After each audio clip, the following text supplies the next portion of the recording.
The TikTok app has been downloaded over 2 billion times. It is especially popular with young people.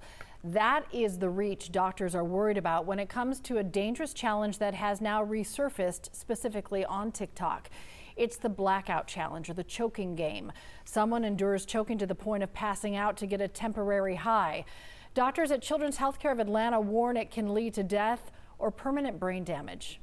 Because when you block the circulation temporarily, that is almost firing small strokes to the brain, and is irreversible. When they get older, they just gonna start noticing a lot of issues with memory and cognition and processing and things like that.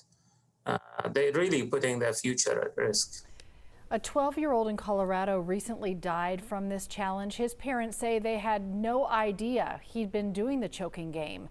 Doctors say it is an important conversation that parents need to be having with their children. And here are some signs that may show that they're doing that challenge.